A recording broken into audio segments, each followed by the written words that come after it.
Hello?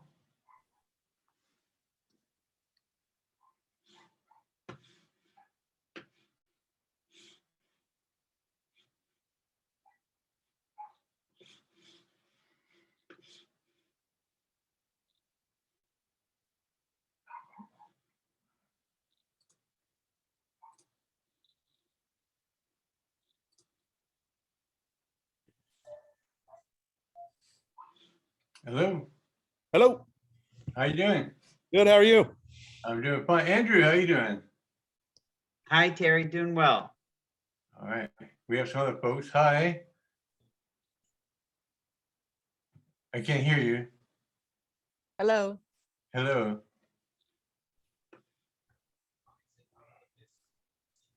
So Andrew, tell me who is here from your group. There's some folks here. Yeah, Gloria Cruz should be here, who was just one of the full commission, just came off as one of the full commission co-chairs. Yeah. And they should be, I don't see them quite yet, but they should be here Well, soon. yeah, we're a couple of minutes early. It's all right. It's okay. How's your summer going, Andrew? Oh, I don't know, work always feels busier than it should during the summer, but other than that, it's going well. I appreciate you being here. I really do. I really do. We have to talk about what's going on, and folks are genuinely kind of upset, Sure. with the way that things have been presented, and hopefully we can kind of clarify some things. Yeah. I think what I've found through the whole process, right? One is not very many people think about this kind of stuff of governance, just the structures, right? And then two, we've had a year and a half to dive into this and get down in the weeds. So yeah, I know. I know. You guys have been doing a lot of work, a lot of big work. And I'm recording this so you all know, so that I can share it with the community, right? Sure. That's Sure. what it's about, right? So why am I seeing some folks that are not showing up? There's an iPad and Lynn. Who's Lynn?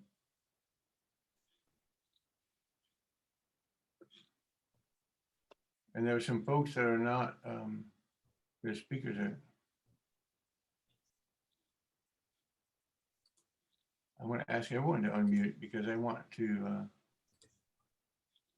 hear everyone. Lynn might be my computer somehow doing a double. I'm sorry, Dana?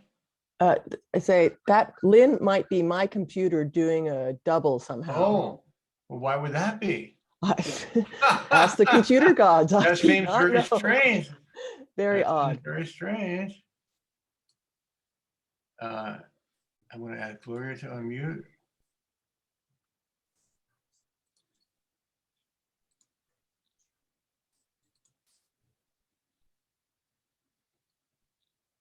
And okay, so can everyone hear me?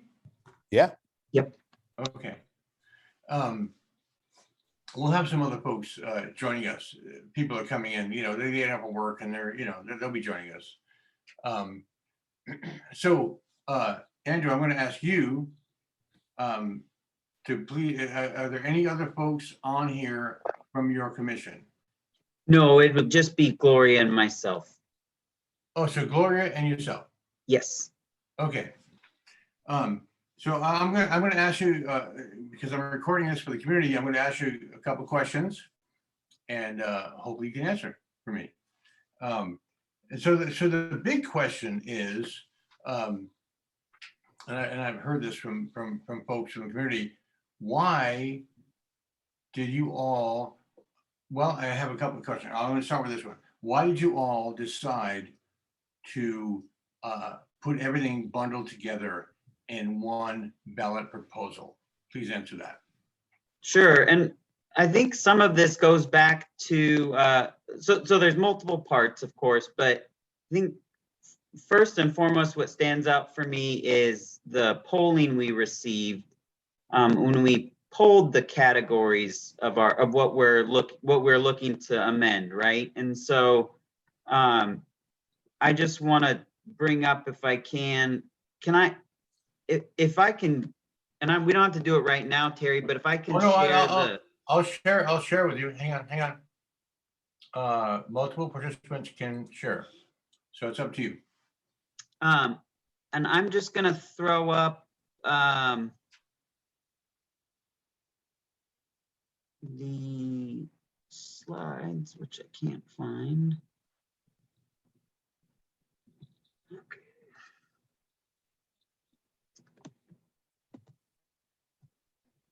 So I wanted to just demonstrate and illustrate what we've seen through our work, and kind of be able to talk through it with you all, both Gloria and I. So what you have here is the polling that was done by two separate groups, FM3 and GBAO in pink, blue and FM3.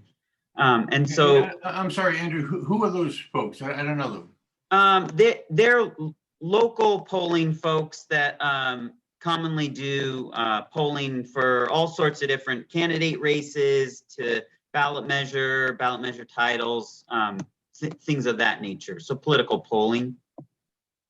I mean, do they have a particular bent? I mean, what are they about? You know, I'm not familiar with either of them. Yeah, I mean, I don't. I know of them. I don't know that I know they're highly used and highly respected between kind of regardless of party. Like they're nonpartisan in many ways, but I don't know too much behind the curtain in terms of Okay, who but owns them. you feel good about them. Yeah, I mean, there's not a lot of polling companies out there, and so what we do have gets used a lot and has trust in it across multiple across parties, and then across ballot measures. I was unfamiliar, so I'm asking. Sure.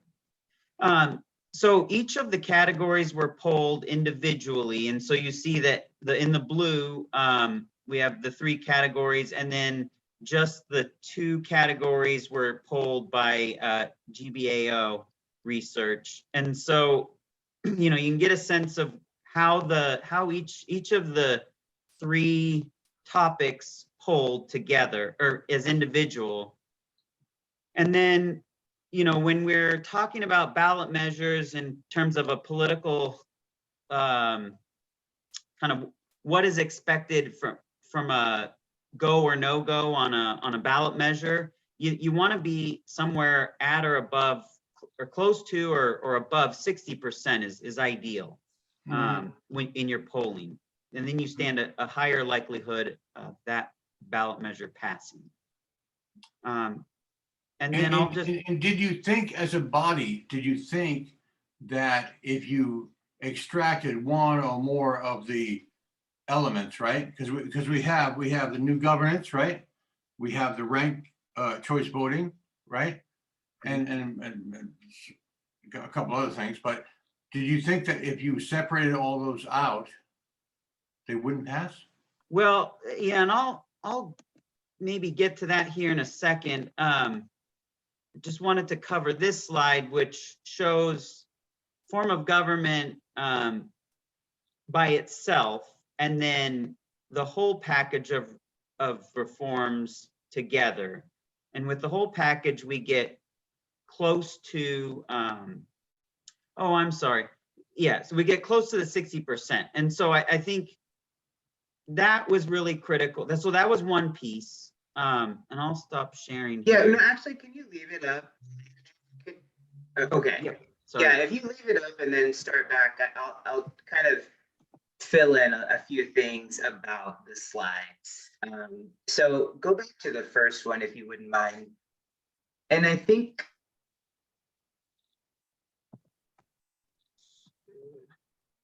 Sorry, No, it's okay. I don't know. Technology is not any of our friends. Let's I don't just know how- like, don't We forget. have time. Okay, there we go. Yeah. So what I wanted to underscore here in the difference here is they all these different categories polled really well, right? Like we could see that 72% for ranked choice voting, and that was actually the strongest. And that was confirmed again in the second poll. So those are individual polls that polled really highly for ranked choice voting. And I think what these two slides combined are capturing, in addition to what we have heard time and time again from our engagement with community-based organizations, our engagement out with folks, is that each of these aspects that we have put together are achieving something. And I think what's really important to underscore about them is that they are achieving something together that none of them would achieve on their own if it was just one Okay, so- aspect of it. So we're thinking of it as one comprehensive measure. We're not actually thinking of it in parts, because together it is achieving a stronger democracy. It's achieving some of these things that we have heard. And so each of these things obviously have polled well by themselves. But again, if the second slide, that 57% shows versus form of government, which I think we've heard a lot about, is maybe a focal point of a lot of folks' concerns around what we feel or what the community is feeling that needs to be like, that definitely needs to change. But when we look at all these aspects together, they are in this poll and what we've heard in our research, not just our talking points, but the research that we heard back in the fall, it is stronger together. And it is getting to some of these concerns that we've had versus on its own form of government, while very important. And I think what we've heard from a lot of folks, what we've read, is obviously important, but it doesn't do as well by itself. But I think ultimately it is just the power of what all three of these things kind of come into this one comprehensive measure can actually do. And I think that's what the commission, and that's why the commission landed on this idea of presenting this as one measure. Okay, Gloria, may I interject? Yes. So I'm not hearing that from my folks, right? I'm not hearing that. What I'm hearing is that people feel like, and excuse my language, but people feel like you're shoving this down their throats, right? By putting this all together as one. That's what I'm hearing from my community, Northeast. Well, and so North and Terry, Northeast Portland. I wanted to continue down the path to answer that question because I think it kind of gets at some of the more comprehensive answers. So the polling was one thing, right? And then if you take those items apart and you think about them in isolation, right? Think about a state where form of government and districts are separated. Yeah. And then think about a state where form of government passes and then the districts do not. So meaning that we've now removed the role of the commissioners to be a head over bureaus. We've taken that authority away, and the mayor now carries that, with the chief administrative officer, the operations of the city. So now we have a council of only 4 individuals setting policy for the whole city. Or reverse that and say form of government does not pass, but districts do. So now you've just passed districts with multi-members. So you have a 12-member council that now you have 12 commissioners in charge of bureaus that the mayor assigns bureaus to. So you have 13 members of council, including the mayor. And thinking about the unintended consequences of that altogether,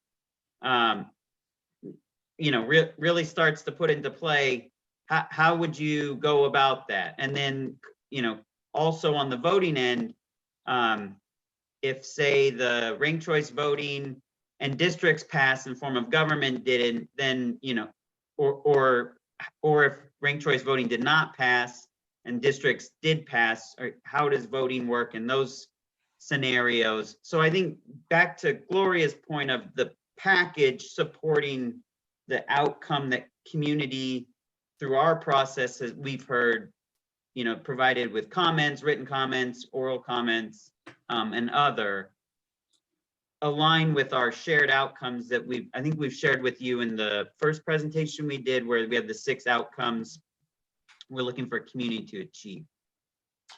Okay, let me interject a question here, Andrew and Gloria. Is there any chance that we, by virtue of this conversation or further conversations, with the community, is there any chance that we can change how this is presented on the ballot in November? So at this time, we've voted on that package, that ballot amendment, and that ballot amendment is making its way through the city's process to be filed with the county. So can we change it as a citizenry? Can we change it? No, and We can't change it. there's already been, so the only pathway, and some organizations are already considering this and have stated that they'll make this challenge already, Oregon has a single ballot title challenge, or single ballot title law, and parties can challenge a ballot measure if they believe that there's, competing priorities to break up that. But organizations have already stated that they're going to move forward on challenging it in September. And there's a administrative law process that handles that in a court case. Well, let's talk about that. Let's talk about that, because the challenges, as I see it, are Mingus Maps and Vadim, who was on your board, right? Vadim, right? Yes. He was on your board. Talk to me about that. That upsets me a little bit, because he was on your board and you guys voted unanimously, right? No, so we did not. So a little bit of history. So and context. So in order for our charter commission or any subsequent charter commission to refer directly to the ballot any of the amendments they're considering, we need to achieve 15 votes or greater out of the 20. For our vote July 14th or June 14th rather, we achieved 17 out of 20 votes. So Oh, see, I was misinformed. I thought you had 100%. No, we had 3 no votes and Vadim was one. We did have a preliminary vote, Terry, in March. So in March, there was a preliminary vote and the entire commission at that point. So That's what I understood. yeah, at 20, but that was just merely a preliminary vote. So, but so we did get 20 commissioners at that point. Can I ask who also voted no? I mean, I don't want to, I'm not trying to demonize it. Yeah, it's on the record and recorded, and it's public record. So David Knowles and David Chen and Vadim. I'm sorry, David Chen? And David Knowles Okay, and Vadim. each voted no. Yes, correct. Okay. Again, not trying to demonize anybody, but it's public record, right? Mm-hmm. Listen, I feel like you guys have done yeoman's work. I'm a Navy guy, so I know what a yeoman is, right? You guys have done yeoman's work bringing this to the fore. You're helping us to create a better governance for this city of Portland. So that's why I'm here. That's why I do this thing, right? I'm here because I want to support you guys, right? Guys and gals, yeah, you're all, you know, you've just done great work.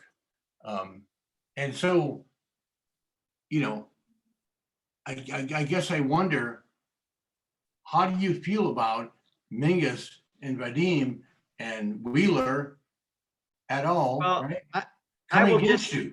I will just say, so I'm a resident of Parkrose and have lived in Parkrose for 18 years now.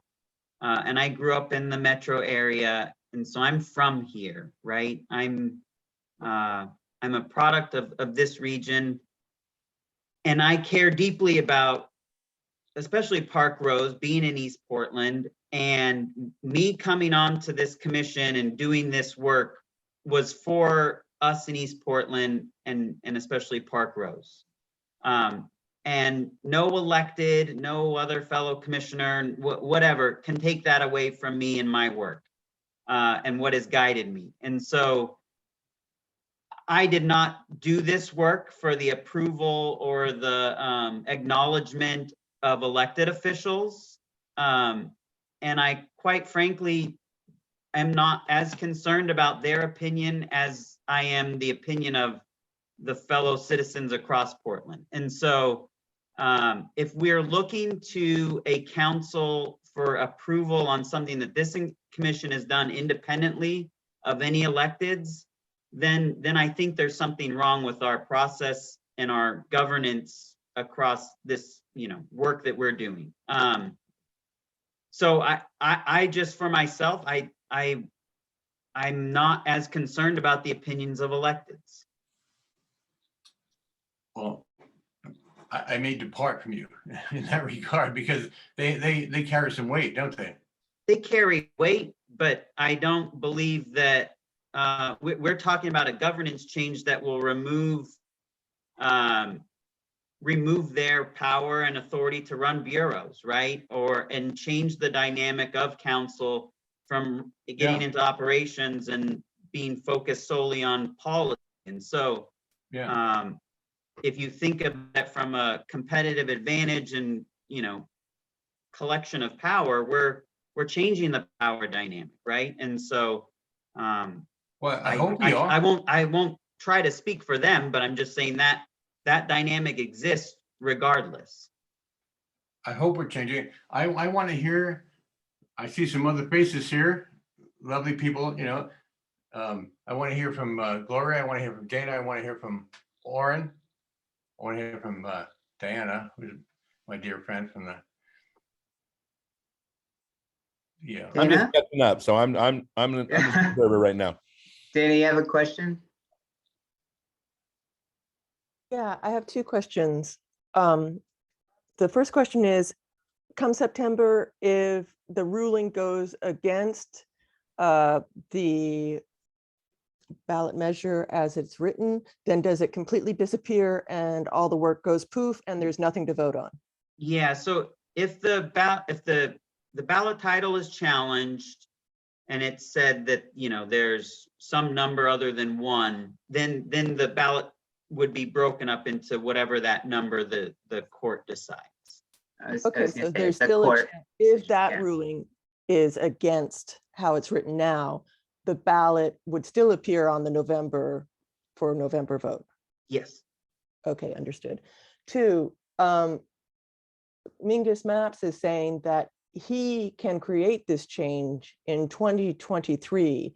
Are there other mechanisms beyond the Charter Commission and putting it to the vote that allows for a change of government structure in Portland? Yeah, so City Council can put forth ballot changes for charter, and that has happened as Commissioner Fritz was coming off that November, I think it was 2020, there was some charter language changes done at that time that she put forth and council approved for, I think it was the Water Bureau. So there are cases where the charter has been changed in the past due from council. So council approves that language change to go to the ballot and council refers those changes to the ballot. I'm going to interject right now. Dana, the answer is no. That has never happened, ever, right? And so Well, it's never happened for the form It's of never government happened, for council Andrew, to change right? the form of government. it's never happened, right? So what I'm interested in is changing our form of government. And so when I say it's never happened since I think- 1930. I It's just think, never yeah. So it's a point, it's a point well taken. And I think that right now there is, so we had a briefing recently, and there was a poll by an organization here in Portland that did some polling, and I believe was in the Portland Tribune in February of this year. And it underscored that 66% of Portlanders don't currently trust their elected officials. I think the reality is that if this, well, I will say that I think we believe right now that if the title were to be challenged, we believe that we are following kind of the guidelines, and we believe that we might sustain, we might uphold a ballot challenge. So that's to be decided, right? But there's a certain level of confidence that we have in that. And so if it is challenged and it doesn't get broken up and it does go to the ballot in November, then I think what you're looking at is that Portlanders are going to decide whether or not they want that package or not. And if the choice is no, then the turnaround can look like it's possible that council can put something together and put it on a future ballot. But what that's asking Portlanders is to vote yes on something they just voted no on. right. And the And reality so that's not like, yeah, the reality is that's likely not going to be really enticing to folks. no, And I think with that recent poll that we've seen, that wasn't done by us or anybody that we were affiliated with, but was in the Portland Tribune, by an organization called DHM. And I think that it is capturing some of what we're facing with our elected officials. So I don't want to really speak to that so much because I want to talk about the policy, but I understand that there's questions around, how this kind of will pan out. So yeah. So Gloria, I'd like to introduce Diana right now. hi. Diana, can you hear me? Oh. So Diana runs, I don't know if you guys know her, but she runs the Portland Saturday Market, right? Which we all know about, right?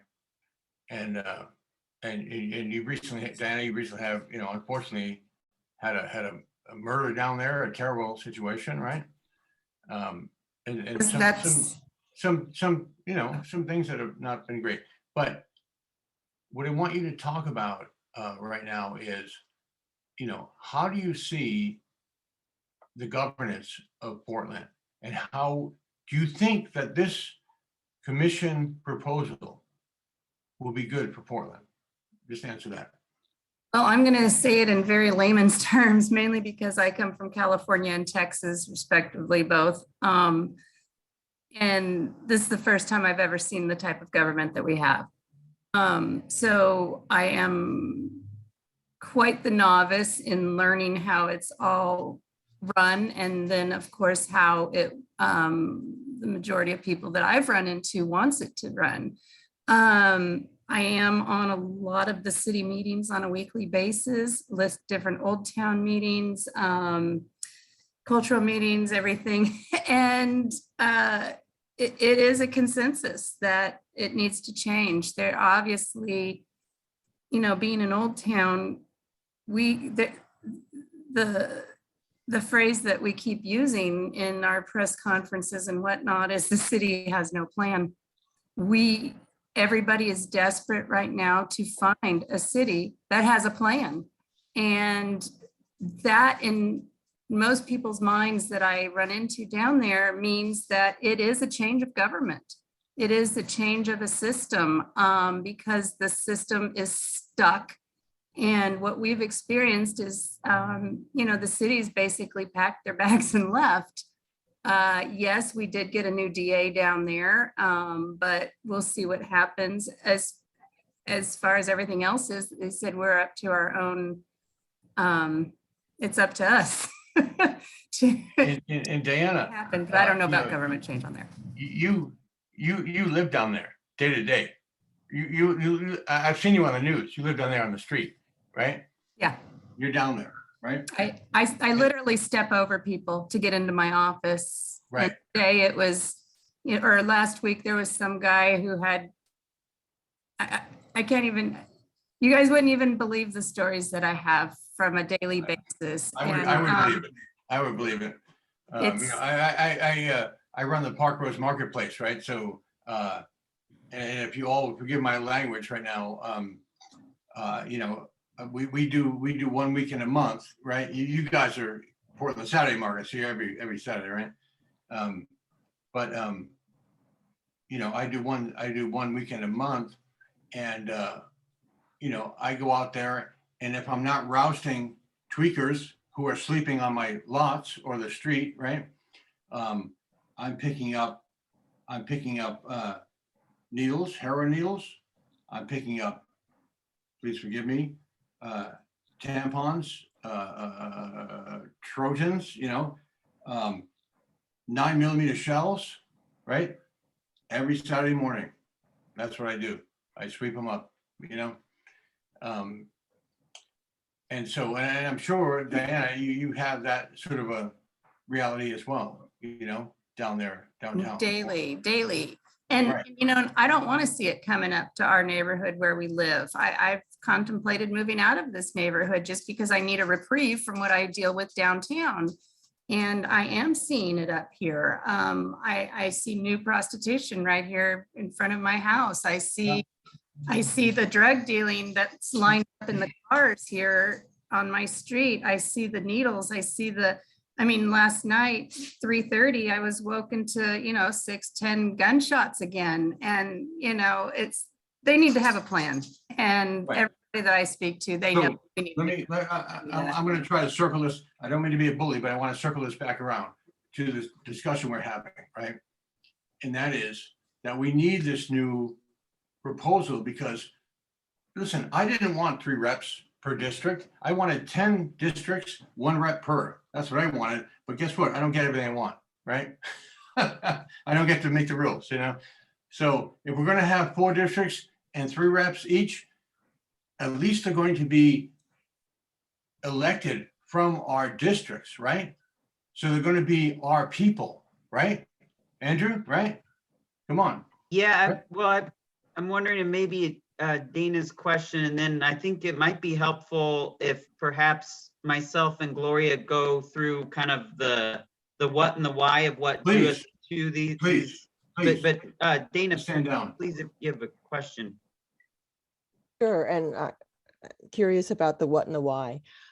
So here's a very layman outside concern that I have as a Portlander. There, as you just stated, there is no plan. We are in a situation of chaos. We're hemorrhaging money as far as tourist dollars coming in. And there is, and the rents downtown are not being, buildings aren't being filled, they're not being renewed. We have a dire situation.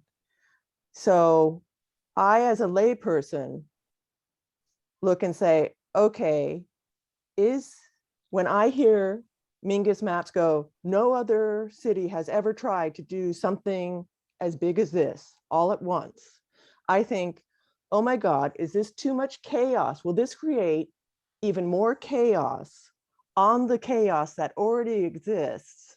And whatever monetary lifeline we might have from the developers, from the money guys, from the tourists, that lifeline won't be coming through because of the added chaos. So then for the next 5 years, as this gets in place, we remain in this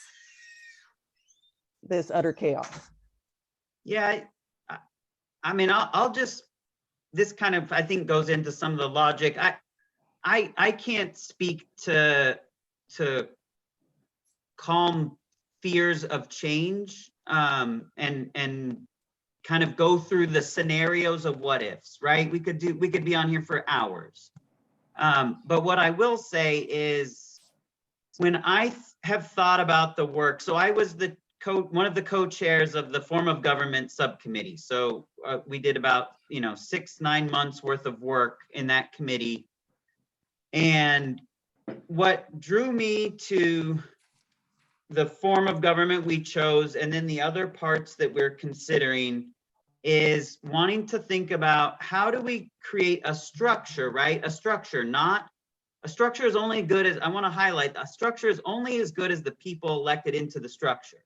So how do we create a structure that facilitates and helps reduce NIMBYism, right? Not in my backyard behavior, allows for policy discussion and engagement across the city, and then also allows there to be continuity in operations. And so those three things were important to me as an individual commissioner on our charter commission. When I think about the form of government we chose a system where the mayor is in charge of a city manager and ultimately in charge of operations. So accountability goes up to an elected. The city manager is nominated by the mayor and confirmed by city council. However, the mayor has the authority to terminate the city manager or chief administrative officer for cause. So there's that direct tie-in. The city manager can't go and lobby votes to keep their job. The bureau directors report up to the city manager or chief administrative officer, and that chief administrative officer has the ability to hire and fire those bureau directors in concert. Still connection and discussion going on between the mayor and the chief administrative officer. So, that's the system in terms of operational changes. And then the mayor does not sit on council. So there's that clear line of division between, operations and executive authority and policy, right? However, the mayor does have a tie-breaking vote. So we have a 12-member council, 4 districts, 3 members per district. And when I think about the votes, I'm thinking about it through the lens of, okay, there's 3 members per district. You need 7 votes to have a majority. So not 2 districts can't run anything to ground on their own. They need to have collaboration, engagement with a third or all 4 districts, right? So there has to. Can I ask you a question? Sure. Because you stepped on a very important stone here for us as a citizenry, and that is, how do we elect 3 reps per district? We don't know what the districts are, right? We don't know what the lines are, right? Right. We'll learn that, right, at some point, right? But how do we elect 3 reps per district, right? And how do they relate to each other? So the voter experience is that there are going to be 4 elections, 1 per district.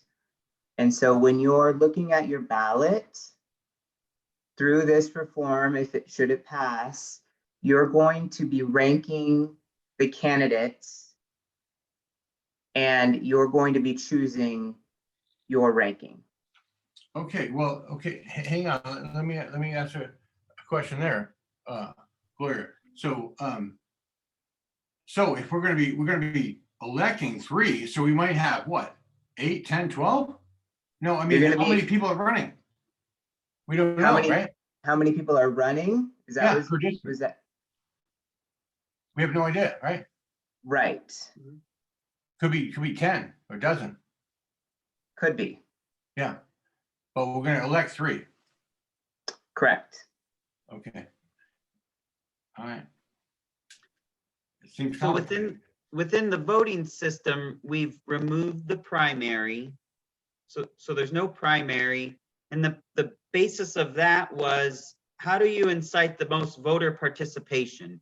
Because a common argument made to us is, well, we have a system now that already that elects our city leaders at a higher voter turnout rate than otherwise. Well, that is true perhaps if you go to the general election, but if you win outright in the primary, you just need 51% in the primary. And our primaries tend to be anywhere from 27 to 33% voter turnout.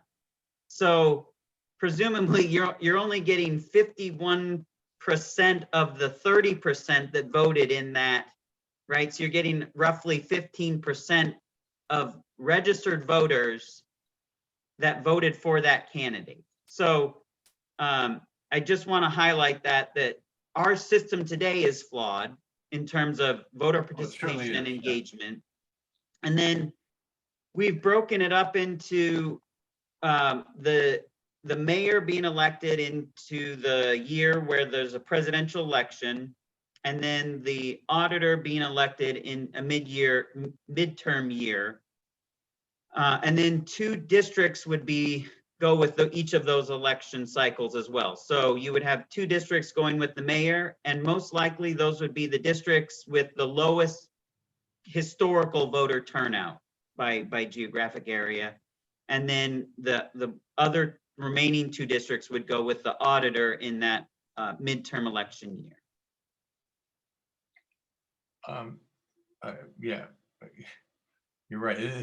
It's And kind of I complicated. think something, Terry, too, like that Andrew said is that the reality of the primary situation results in us electing someone into office where we have very little voter turnout in general. But what we're proposing would actually have a higher threshold than what has happened. That threshold would be at 25% plus 1.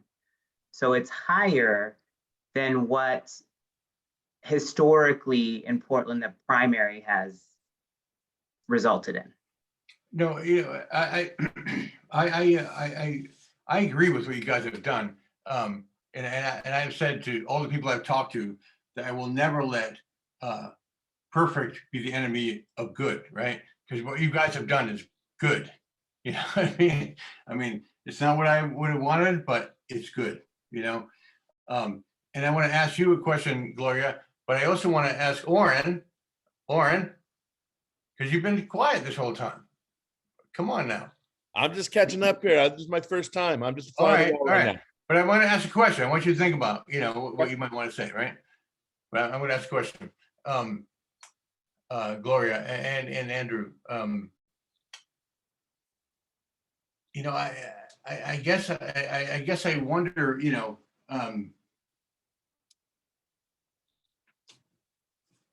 shoot, I kind of lost my train of thought here.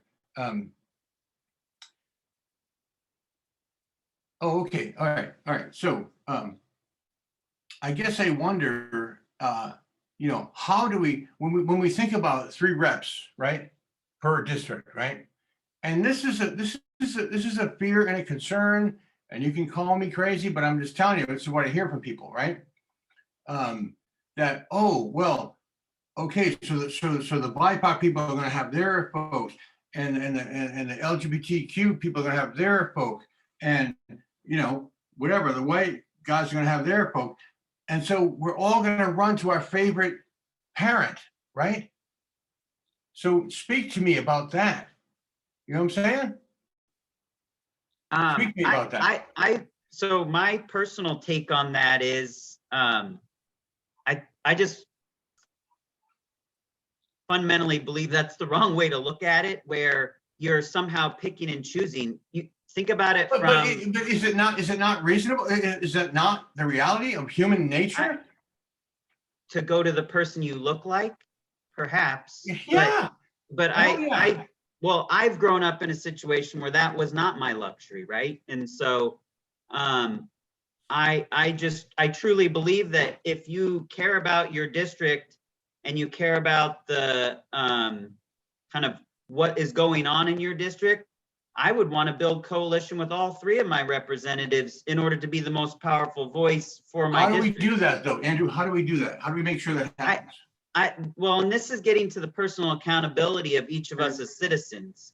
We each have to engage and participate in democracy, or else, right, there is a consequence. And Or so else, yeah. if we want to have a participatory government, we ourselves have to build the relationships with our local electeds for our district. And so, you know, I don't know how to tell people how to do that.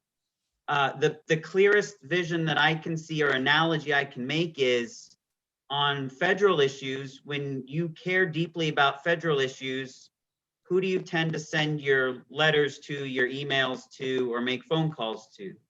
My guess is the two senators and in our case, Earl Blumenauer's office. And so we have two senators, so we have a multi-member representative for at the state Senate, federal Senate level that we go. And so I don't know how else better to draw the analogy than that. You can choose to build relationships across the district, across the city, or you can go to the person that you feel most comfortable with. It's your choice. Gloria, how do I you feel think about too, that? like my personal take on it is that there are now multiple avenues to bring your issue up. There's multiple opportunities to have your voice heard through approaching three different elected officials. And in that, there are three different opportunities for me to hold that elected official accountable. So I actually look at it as an opportunity for 3 times the accountability and 3 times the opportunity. So that's my personal take on it. And I do, I mean, But what if, and excuse me for interrupting. What if I don't agree with the other 2? I agree with 1, right? He's my guy, or Yeah, my gal, right? I think what's great is that Portland is facing, and lots of cities across the country, but Portland specifically is facing a lot of issues that are similar in multiple areas. And so the likelihood that another commissioner is dealing with a very similar problem in another district actually gives, those types of scenarios have, I think, a way to build a coalition across districts. And then that actually reinforces this whole, like, we're still Portland. We're still looking at this as a holistic. I hope city. that's the case. And so that is, and again, I think to Andrew's point earlier, like, you know, we are looking to build a structure. And I think we want to give Portland the opportunity. Like, and this is just a way for us, and that we're viewing this is to have an opportunity for us to get the right players and the right structure in place. But we can't, you know, this isn't something that is going to be a pill that we're going to be able to take. It's going to take work. And in my belief is that it's going to take time. I mean, it's not going to be a switch. Yeah. And so I think that's what I want to message to folks, but I also do believe that there is those opportunities to build across districts. And then I think that's going to be really powerful. Dana? Very basic question about the structure. Commissioners, right? So they vote, 7 of them vote for something. That policy then goes to city manager goes to bureaus to implement that policy, or what's the, and Yeah, then so it goes to the mayor. The mayor is still, right, the top official of operations, right? The one that's fully accountable at the end of the day. And so it would go to the mayor's office, and then between the mayor and the city manager, they would then together work through that policy on how to implement it throughout the bureaus, whichever bureaus it touched, or however the policy was structured. So what power does the mayor have? Can he mutate it or not? The policy? Well, the mayor is interpreting the policy, so the mayor does not have veto authority under our package. And so the mayor can't revise the policy, but so I'm on the Mountain Hope Community College Board of Education, and represent Parkrose. And I often think about the work that I do there and the engagement that the board has with the college president, and it's analogous to our superintendent, right, with the Parkrose School District.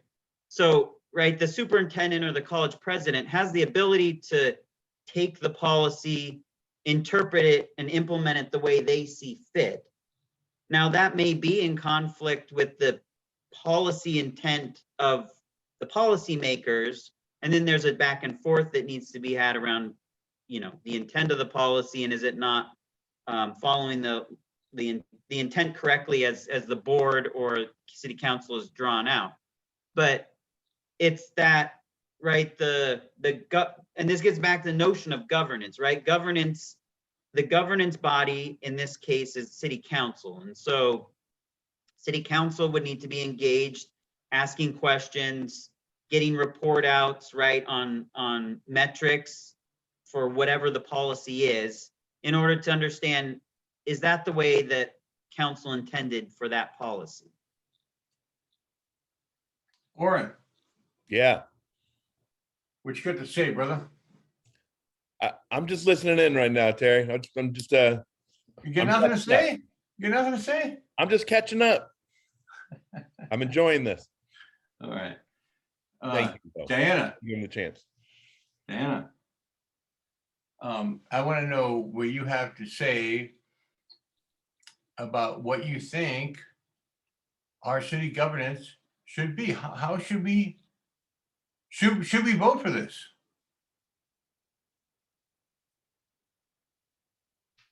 I'm down to vote for anything that's going to bring some kind of hope that something will be done, changes will be made, and I am willing to make that extra chaos that was brought up a minute ago. I live in chaos. I don't think our city can get any worse chaos, so I'm willing to try it. And it's scary, but It's worth a shot, right?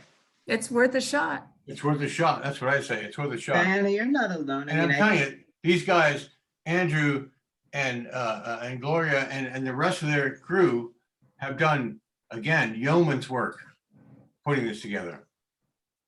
And it's worth a shot. We have to Yeah. vote for it.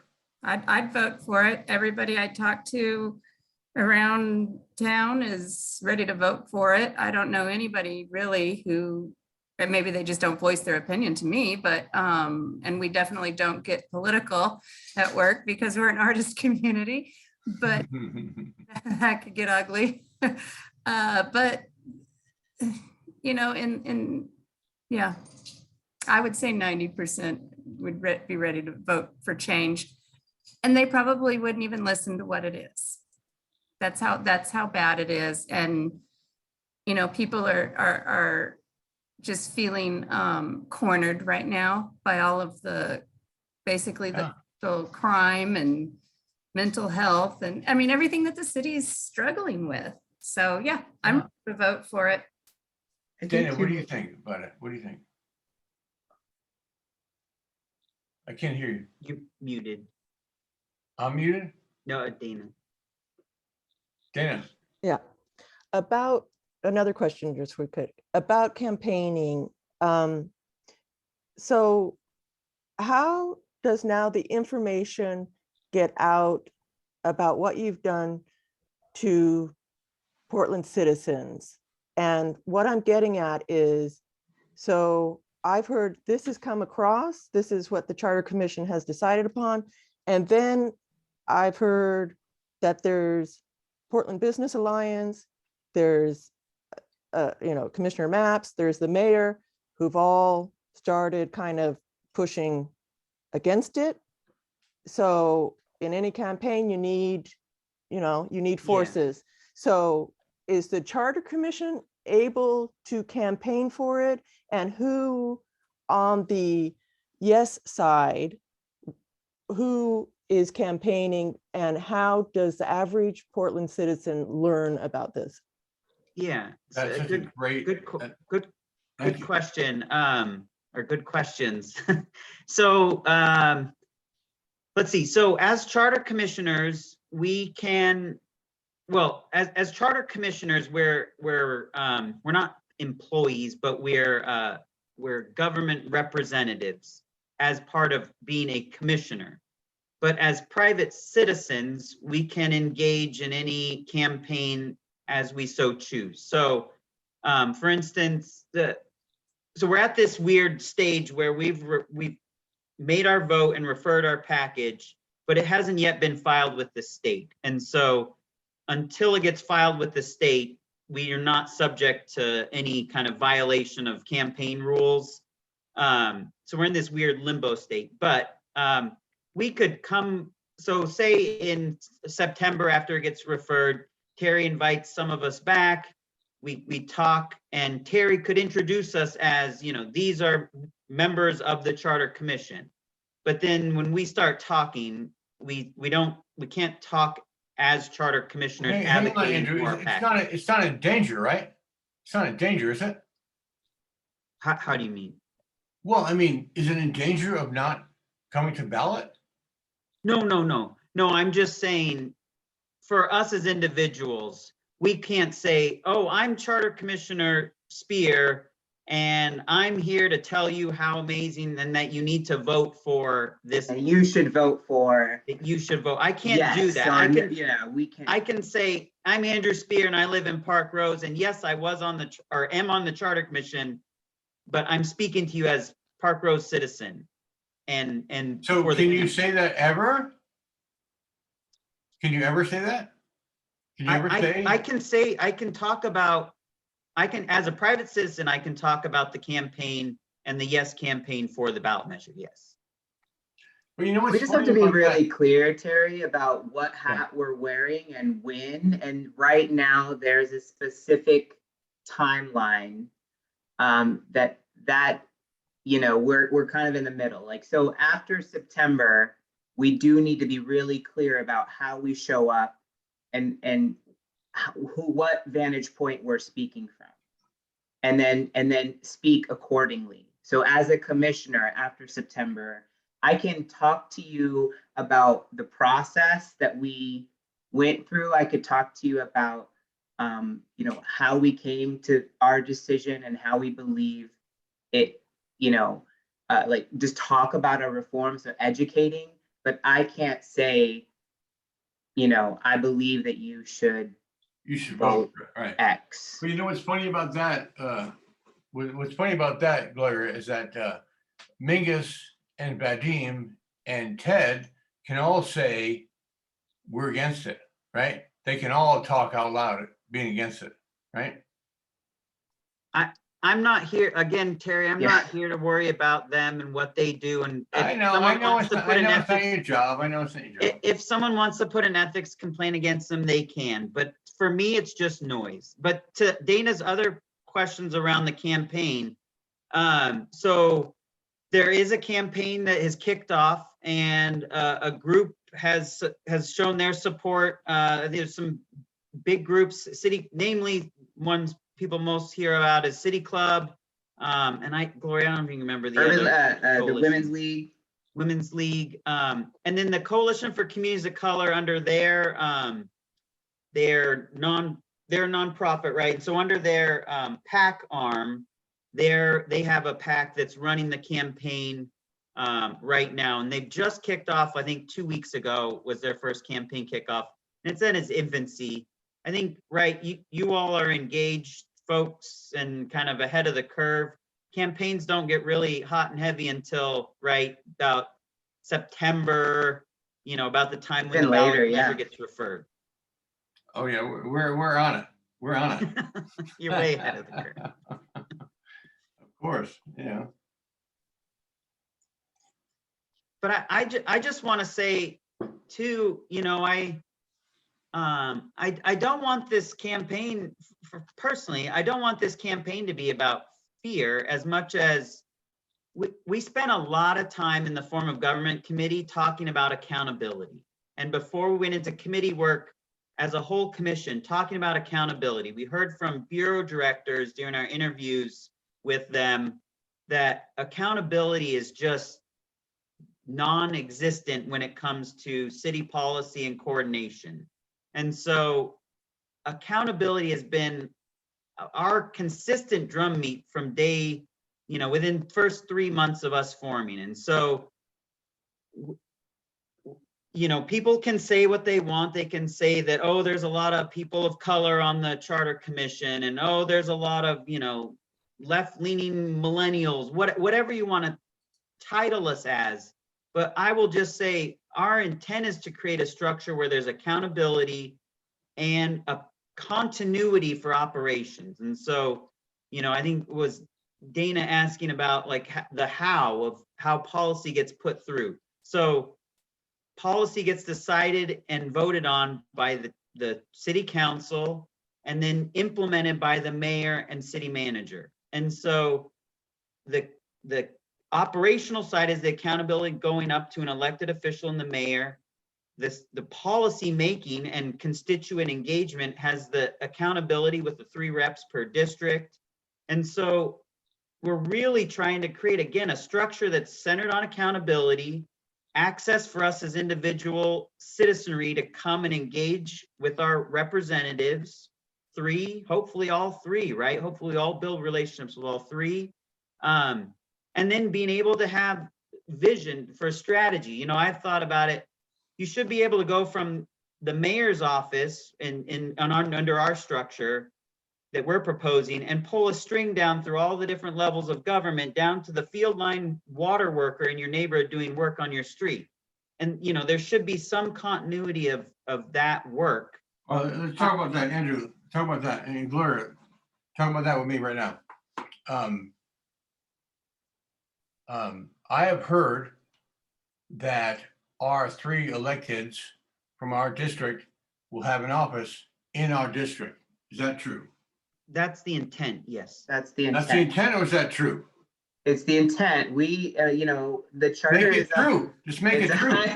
It's a high level document, and there are things that No, are. just make it true, dude. Just make it true. Come on. Well, and I think that Why that not make is it true? something we've not written into the charter amendment. Thou shalt have. Why not do offices. it? Why not do it? Well, so we're past that point, Terry, but I think that's the part where as we go along, so the other pieces of our referral, right, are the districting committee or commission that will be formed. Who draws the lines? Who draws the Yep. lines? Yeah, so that's an independent, is it 12-member, Gloria, 12-member body? For the districting, yes, and then for the salary. Who are they? Who are they? So it'll be a separate process of assigned individuals, similar to like our process to get onto this commission. Do we get to know them? Do we get to introduce these people? So only if our ballot measure passes, Let's say it passes. It'll a pass. districting committee or commission will be formed of 12 members, 12 residents of the city of Portland, and they will decide, and we put in our charter, it needs to be large There's mass criteria. continuous plots of districting, right? It can't gerrymandering and that kind of thing we're working to prevent there. And then Because you see the crap that could happen, right? sure, yes. Come on. And Come on. and again, the intentionality behind us talking about those attributes of each district, right? A large mass continuous Compact. Yeah. Yes. Because let's face it, Lake Oswego, they're gonna bring their people, right? well, Come on, man. well, We and have that- to, and No, I just want to be honest with each other, all of us, right? Let's be honest, right? North Portland and Northeast Portland, we've always gotten slighted, right? Parkrose, right? Gresham, you know, all of us, we've gotten slighted. And so we have to make sure that we don't get slighted again. And when we, so the other attribute is population within the district. And so maps that we've seen as like, what if maps for districts of what they might look like tend to have one district, because the population isn't as dense on the west side of the river, tend to have one population for West Portland, and then 3 districts for kind of east of the river, right? So That's what southeast, blows my northeast, mind. north. I'm sorry, Andrew, that's what blows my mind about you guys picking 4, right? You should have picked 10. 4, right? That's just. There's a reason. I mean, there, you know, I'll speak from my perspective on how we got there, and there was a couple of things. And again, like this is when we're thinking about all these things, we have to think about them and how they work together. And there was a lot of conversation that happened to kind of get there. But you know, we did see from Who was in those conversations? I wasn't. Who was in those conversations? So we hear public comment, right? So we hear public comment from So some of our the- meetings, the but then our committee Citizenry, meeting, Andrew, excuse me, the citizenry chose 4?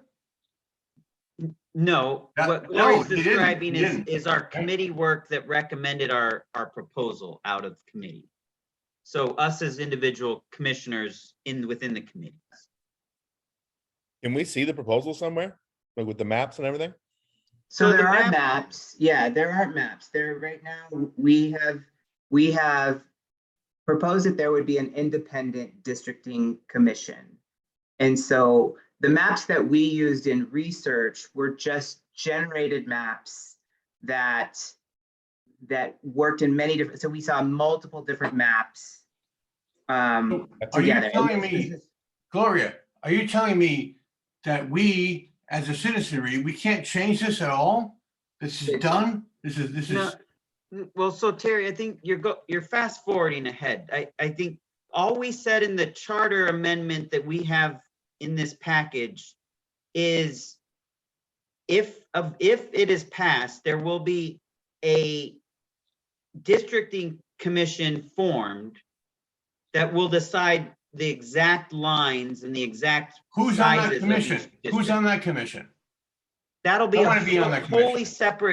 separate new. Who's on that 12-member commission? Andrew, who's on that commission? It has not been decided yet.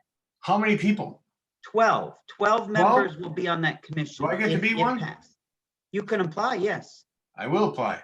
Yeah, and you And- should. Now, are you saying that we can change, that it might not be just 4? No, maybe more? no, that districting commission will be chartered to district for 4 districts. 4 districts, So we can't change that? correct. That's part of what you're voting on. Because you think that's the best solution, right? Well, think that's the best so solution? Gloria, I you think think, it's the best solution? I think through this process, Terry, one thing that's been made clear to me is each individual Portlander has their own opinion as to what is the best. And we had a lot of discussion and dissent on our own discussions as within the 20 of us, But you saying guys, like, you no, I guys- think there should be, okay, but the 20 of you came up with 4, right? That's what you thought was best. Diana, is 4 the best? Gloria, is 4 the best? Dana, is 4 the best? Oren, is 4 the best? Oren, I want to hear from you right now. I don't know. Well, It depends on the way it's drawn out. I think there's a lot of parts of it. I can't just say that 4 is wrong. and I think this goes back to our discussion about multi-member districts. And so, you know, I wanted to share earlier so one of our commissioners was traveling for vacation in London, and in London they have multi-member districts. And so she, being on the Charter Commission here in Portland, was talking with some city commissioners in London about their experience at working in a multi-member district. And they were impressing upon her, the folks she was speaking with that were on the city council, that, the amount of collaboration and engagement that can be had to tackle issues within their district or citywide is really phenomenal. And so, but again, this goes back to engagement with the citizenry and those people that get elected. And so, I can't stress enough, like engagement is so important within any democracy or democratic process. Absolutely. I agree with you, Andrew. I agree with 100%. Diana, what do you think about this situation? Is 4 districts the best solution? I'm kind of with Orin on it. I don't know. Does any of us know? Well, I think I do, but I tend to think of myself as the smartest guy in the room always. But I want 10 districts with 1 rep per, but that was not taken up. Yeah. So that's just the way it is. I Dana, what do you personally don't think? know. Dana, what do you think?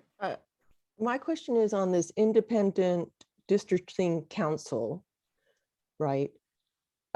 Is there anything in your proposal right now beyond there will be 4 districts that weight the districts, i.e. how those districts are chosen, if by population, if by economic viability, if by what is the matrix Population. Great for question. how Great question. those districts are created by this independent commission? Is that solely up to the independent commission, or is there something in the proposal that The does that? criteria is population. So 4 equally populated districts. And then that criteria we were discussing a bit ago, where it's, continuous land mass. It's Right. not. So it cut can't off. be North Portland and then Lentz, like it's not gonna Okay, be that. okay, commissioners, what's the population of Portland? 630. I think it's 638 or 635. Yeah, That's pretty close. That's pretty close. yeah. Yeah. So So, okay, so we have 4 districts, and so each district is 150, 160,000, right? yeah, so you're thinking that you have 1 representative for every 50,000 citizens or Right. Portlanders. So that's a much better ratio than what we currently have. That's true. That is true. But what happens, Gloria, what happens if I'm upset with 2 of my 3 reps in my district because I just don't feel like they're doing the right thing for my district? Whatever my district is, I don't know what it is now, yet, right? What happens when I don't like 2 of them? Well, you will be able to vote again. and How the often? How often? 4-year terms. 4-year term. 4-year terms. 4-year terms. I mean, I just, Terry, I want to push back in the notion that how do you deal, or how did Please you push deal back. Please push back. with a work situation where you didn't like or didn't agree with a coworker? We all have those situations in life where we don't get along with folks, but where we need to engage in discussion in order to accomplish something. Yeah.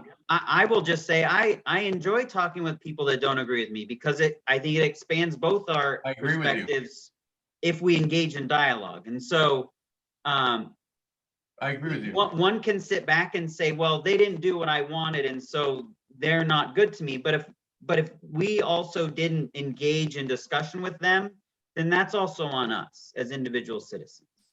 Andrew, I agree with you 100%. 100%.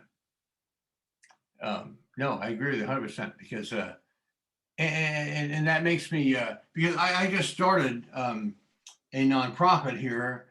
I'm the president of the Parkrose Community Alliance, right? And we run the Parkrose Marketplace, right? And we do all kinds of other things. We do the toy drive and the clothing drive and all kinds of other drives,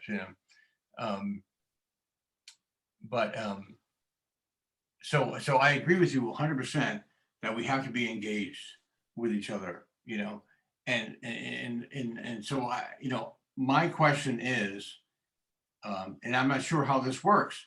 How do we elect 3 reps? How do I, as a nonprofit community organization, community organizer, right? How do I engage with these 3 reps? How do I make it all work, you know, so that we're not fighting with each other, you know, that we're coming together? I mean, I would just say, like, my hope as a citizen of, you know, East Portland and Parkrose is that there would be, you know, shared meetings between those 3 counselors, and then a shared vision. I'm hoping that each of them would go about doing a collaborative process to engage as the 3 to make a shared vision for their district. You know, and I think that's within our obligation as citizens of East Portland Parkrose, is to kind of strongly suggest that be a course of what their business is as elected officials, and making sure that they have a vision for the district. Then how does that tie with the vision for the city? You know, I mean, that's just how I see it as an individual. Well, I appreciate that, Andrew, and I'm going to circle back to a point that I made earlier, and I hope this can become a reality. We need to have all 3 of our reps have an office in our district, whatever our district is. We don't know what's going to be yet, right? Right? Gloria, come on. I You're don't know right. what You're this is right, gonna Terry. be. They need to be in the community and They feel. need to be right here. I need to be able to roll up on them in their office, right? Come on, Oren, right? Yeah, not even that. Just so much that they're feeling the community as well, and they're experiencing it. They're not just That's sitting right. somewhere else. That's right. So they feel Yeah, it. you're right. So when bullets ring out in our community, they hear them, right? Yeah. Diana, come on, right? Hey, So, Dana, did you have a I need question? I need our reps to be in our community, an office in our community. And I need you all on the commission to say that's part of the deal. They will be here. Terry, if that's our not, intent, Terry. That's a problem. That's our intent to have that, and at this No, point. I don't want to hear intent, Gloria. I don't want to hear intent. I want to hear reality. All right, well, Fine. what I'm here to tell you is that that's our intent, and that's what we've done, is we've put that That doesn't into. satisfy me at all. I don't want I to hear understand that. intent. I Well, understand. I'll just say, Terry, this goes back to how things are implemented, right? And so, you know, our intent is that what Gloria's outlined and what you're suggesting, but we didn't explicitly write it into the Why not? charter language. Andrew, why not? Because the charter itself is not the appropriate place to say, you know, where district offices are. And right, it's does the Constitution lay out the different, you know, all the different branches of service that there need to be, you know? And so, right, there's intent, and then there's implementation. And so I think it's just incumbent upon us, after this goes to the ballot and to voters and passed, that there be engagement such that, okay, how is implementation going? Where are offices cited? How are we going, you know, how is Okay, the so- mayor's office and the, you know, All right, so different Andrew, elected bodies doing that? Let me ask you this now. Let's say that we pass, right? In November, we pass this, right? We pass it, right? You guys win, right? You pass it, right? Then how do we implement where the offices are? Well, so that goes, I think, to the current electeds, because they will have some oversight into things around budgeting, especially. So I would say, you know, starting with the budgeting committee process, I would want to start there, if strategically as an individual, and be asking questions about, you know, how are So who do I talk about? city council? Vegas?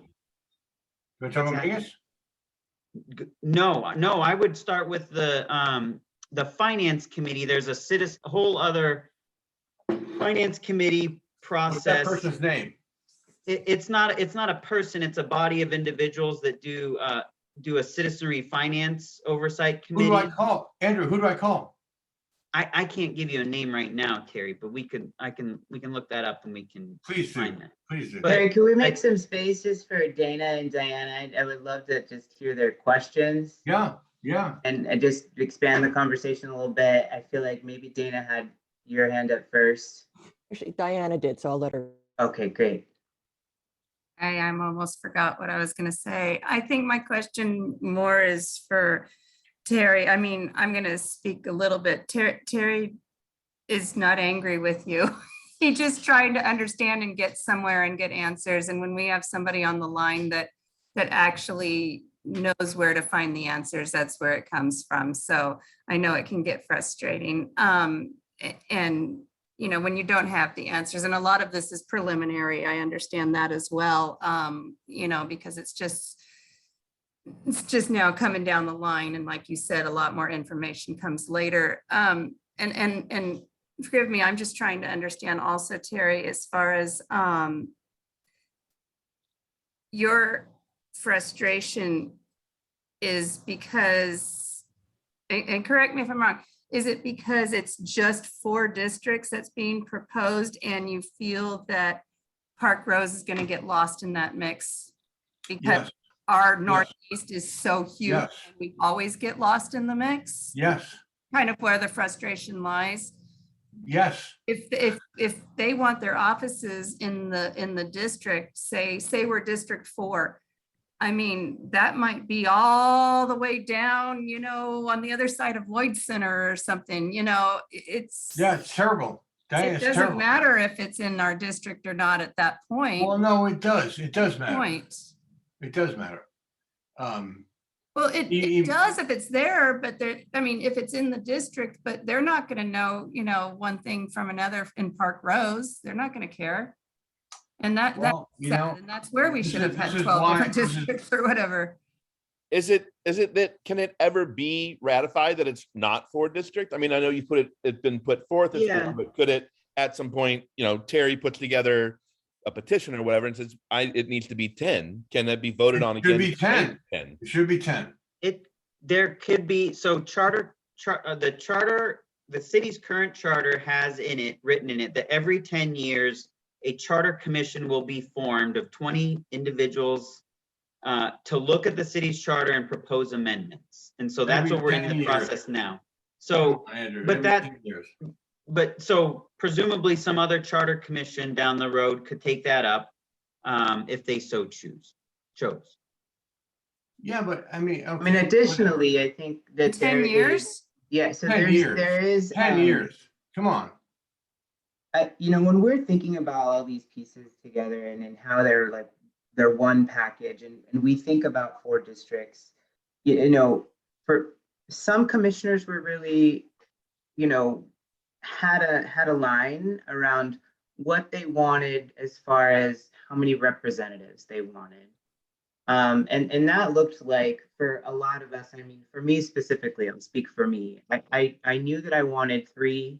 The data showed that 3 provided the most opportunity for different types of folks to get elected. And I'm not just talking about people that fall along like race and ethnic lines. I'm talking about diversity, from breaking away from what we've seen in terms of how, you know, it creates opportunities for people of different backgrounds to become elected. It lowers the threshold for people to be able to campaign and become elected officials. And so these are all the different pieces that like we've thought about. And so when we look at that information, and then we look at other information in terms of, you know, we want, you know, 12 is a lot, but it is not, you know, it is not 15, it is not 20. And so there's kind of a line between what, you know, we've been at 4 for over 100 years. You know, Yeah. we want to make a jump to be Crazy. able to work with what, the type of growth that the city has had over the last 100 years and get up to a better ratio. But we know that we don't want to like expand to, 15 or 20. So there's a few things that work together to kind of put us where we're at.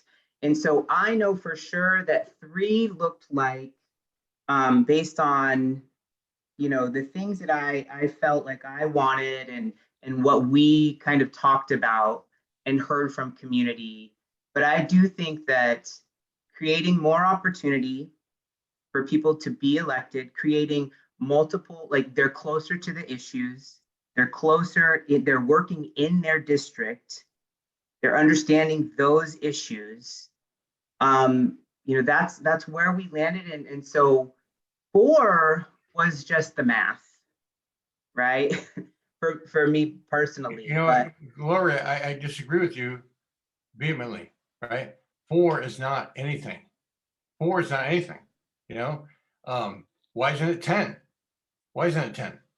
Right? Well, 4 means For nothing. me, Terry, it goes back to the notion of NIMBYism. You have 10 districts with single members, you think about land use and zoning alone, right? Then we're not able as a city to attract business or industry because no one wants that zoning changed in order to make the land open in So XYZ. Andrew, you think 4 is better? You think having less? I think so it's not just 4, recall, it's 4 with multi-members. So, it's Yeah, but members are going to argue with each other, right? They're going to argue with each other.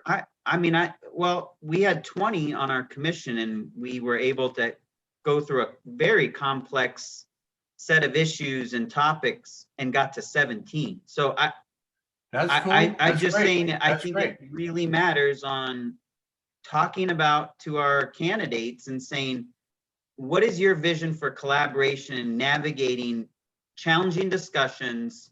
And when you adamantly disagree on a topic, how are you going to overcome that?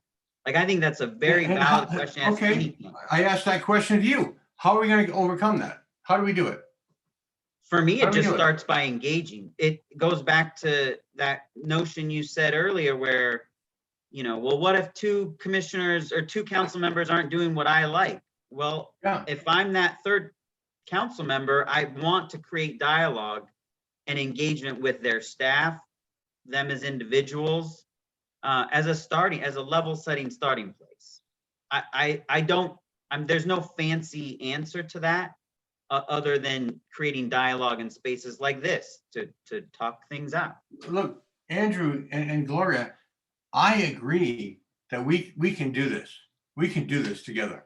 I agree totally that we can do this together, but it's going to take some work, we're going to have to come together and meet like this, and talk, and maybe even in person if the virus allows us to, right? No, I'm totally down. I'm totally down with coming together and figuring this out together. And I think with your point about, Parkrose being left out, Terry, I think I just keep centering on that fact that the districts are proportionally set by population. And so, yes, some areas of Portland are more spread out in terms of, lot size being larger, say over here on the east side than it is deeper in closer to southeast.